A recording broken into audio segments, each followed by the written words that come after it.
আসসালামু আলাইকুম ওয়া রাহমাতুল্লাহি ওয়া বারাকাতুহু। আশা করি আপনারা সবাই অনেক অনেক ভালো আছেন এবং সুস্থ আছেন।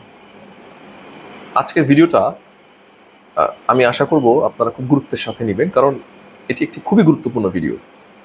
আজকের ভিডিওতে এমন কিছু বলা হবে আহ, যেটা শুনে আপনার মাথায় আসলে থান্ডার ফল হবে। কেমন? আপনি নামাজ আদায় করবেন, আপনি হজ আদায় করবেন, আপনি কোরবানি করবেন, আপনি তাহাজ্জুদ নামাজ পড়বেন, আপনি মানুষকে দান সাদকা করবেন, ওয়াজ মাহফিলে যাবেন, ওয়ারেভার যত ধরনের ভালো কাজই করবেন, এর বিনিময়ে আপনি আল্লাহ তাআলার কাছে কিছু তো পাবেনই না, বরঞ্চ এই আমল করার মাধ্যমে আল্লাহ তাআলা আপনাকে জাহান্নামে নিয়ে যাবেন। ইয়েস, এই আমল করার মাধ্যমেই আল্লাহ তাআলা আপনাকে জাহান্নামে নিয়ে যাবেন। সো মূল আলোচনা শুরু করার আগে আমরা কোরআনুল কারীমের একটি আয়াত দেখে নিই। আল্লাহ তাআলা বলেন, আল্লাযীনা ইস্তাকবিরুনা আন ইবাদাতি সায়াদখুলুনা জাহান্নামা দাখিরিন। আল্লাহ তাআলা বলেন যে তোমরা যখন ইবাদত করো, এই ইবাদতের মধ্যে তোমাদের ভেতরে যদি অহংকার চলে আসে, মানুষ দেখানোর জন্য এই ইবাদতগুলো করে থাকো, মানুষের কাছে ভালো হওয়ার জন্য যদি এই ইবাদতগুলো করে থাকো, অথবা নিজের মধ্যে আত্মতৃপ্তিতে ভুগে থাকো যে ওকে আমি তো অনেক আমল করেছি, অনেক আমল দ্বারা আমি অনেক কিছু করে ফেলেছি, এই মেন্টালিটি আমল করার পরে হলেই, এইরকম মেন্টালিটি নিয়ে তুমি যদি আমল করো, তাহলে তোমার অবস্থান হবে জাহান্নামে। সো আমাদের সমাজে কিন্তু আমরা প্রায় এই কাজটা করে থাকি। আমরা যদি তাহাজ্জুদ নামাজ কোনোভাবে 10-12 বছরে একবার আদায় করতে পারি, আমরা কোনো না কোনো ফরম্যাটে, কোনো না কোনো ভাবে আমরা বলার চেষ্টা করি আমি তো তাহাজ্জুদ পড়েছি, তাহাজ্জুদ পড়ে আমি এই কাজটি করেছি। আপনি যদি কোনোভাবে 2-4 হাজার টাকা যদি মসজিদ মাদ্রাসায় দান করতে পারেন, তাহলে কোনো না কোনো ওয়েতে আপনি এটা প্রকাশ করবেন আমি তো এটা করেছি, এই দান করেছি। কোনো না কোনো ভাবে যদি আপনার ভাইকে সাহায্য করেন, আপনার আব্বা মার জন্য একটু কষ্ট করে থাকেন, তাহলে কোনো না কোনো পদ্ধতিতে আপনি বলে ফেলার চেষ্টা করেন যে আমি তো এটা করেছি। আপনি যদি মাদ্রাসায় পড়ালেখা শুরু করেন, আপনি যদি মানুষকে হেদায়েতের জন্য কাজ করেন, দাওয়াতি কার্যকলাপ করেন, আপনার মাধ্যমে 5 জন মুসলমান হয়েছেন, আপনার মাধ্যমে এইটা হয়েছে সেইটা হয়েছে, আপনি যদি এই ধরনের কথা বলে নিজের মধ্যে একটা আত্মতৃপ্তি অনুভব করেন, নিজের মধ্যে যদি অহমিকা তৈরি হয়, তাহলে ডেফিনেটলি আপনি কিন্তু জাহান্নামী হবেন। এখন প্রশ্ন হচ্ছে যে আমার মন তো ভালো, যে আমি তো অহংকার মনে রেখে বলি নাই, আমি একটা কথা বলেছি সরল মনে বলে ফেলেছি, না, এটাও বলা যাবে না। আর দুনিয়া সিজনুল মুমিনু ওয়া জান্নাতুল কাফির। আল্লাহ তাআলা আপনাকে আকল দিয়েছেন, বুদ্ধি বিবেক দিয়েছেন, আপনাকে ভেবে চিন্তেই কথাবার্তা বলতে হবে। আপনি কথা বলার সময় আপনার আব্বার সামনে কি গালিগালাজ করে ফেলেন? আপনার ওস্তাদের সামনে আপনি কি গালিগালাজ করে ফেলেন? আপনার স্ত্রীর সামনে, আপনার স্বামীর সামনে আপনি কি ভুল করে কোনো গোপন কথা বলে ফেলেন? সেগুলো তো আপনি করেন না। তাহলে আমলের ক্ষেত্রে, ইবাদতের ক্ষেত্রে, আল্লাহ তাআলার হুকুম পালনের ক্ষেত্রে আপনি না বুঝে একটা কথা বলে ফেলবেন, এটা তো এক্সপেক্টেড না।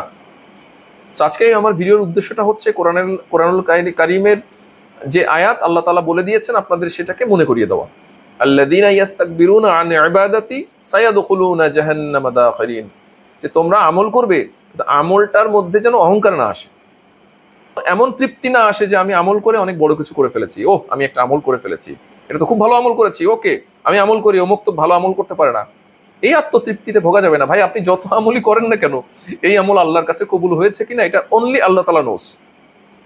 বরঞ্চ মুসলমান তো এই ভয়ে থাকবেন যে আল্লাহ আমি আমল করেছি, আমার আমলটা হয়তো বিশুদ্ধ হয়নি, আল্লাহ আমার আমলটা তুমি দয়া করে কবুল করে নাও, আল্লাহ তোমার পর আমি খুবই থ্যাঙ্কফুল। যে সময় মানুষ অনেক কষ্টের মধ্যে আছে, অনেক বিপদের মধ্যে আছে, তুমি দয়া করে আমাকে আমল করার তৌফিক দিয়েছো, আল্লাহ তোমার প্রতি আমি অনেক থ্যাঙ্কফুল, আলহামদুলিল্লাহ আলহামদুলিল্লাহ। আপনি এরকম মেন্টালিটি রাখবেন।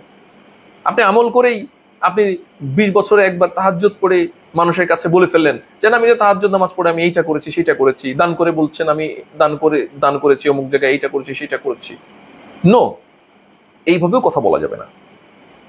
আমার শ্রদ্ধেয় উস্তাদে মুহতারাম বলেন যে বাজান, তুমি একটা গুনাহ করে যেইভাবে সেটাকে গোপন করো, একটা আমল করো একইভাবে গোপন করে রাখবে।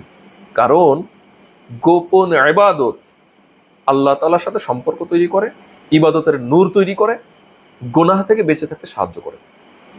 সো আজকে আমার এই ভিডিওটি যারা দেখছেন, তারা নিজেরা এটা মাথায় রাখবেন, এইভাবে আমল করার চেষ্টা করবেন যে আমি যে আমলটি করছি এটা আমি গোপন রাখবো, এবং এই আমল করে কোনোভাবেই আমি পরিতৃপ্ত হব না।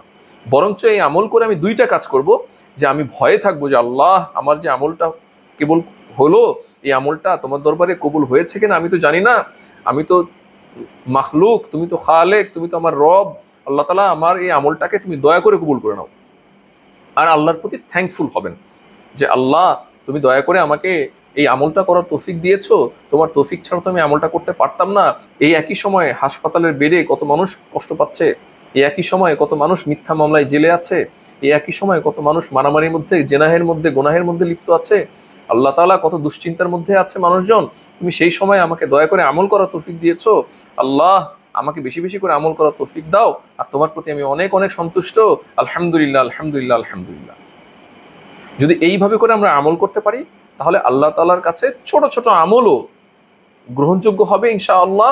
এবং এই ছোট ছোট আমলের মাধ্যমেই আল্লাহ তাআলার আমরা খুব নিকটবর্তী হতে পারবো, আমরা নবী করিম সাল্লাল্লাহু আলাইহি ওয়াসাল্লামের নিকটবর্তী হতে পারবো, আমরা এইভাবে করেই জান্নাতের দিকে ধাবিত হতে পারবো।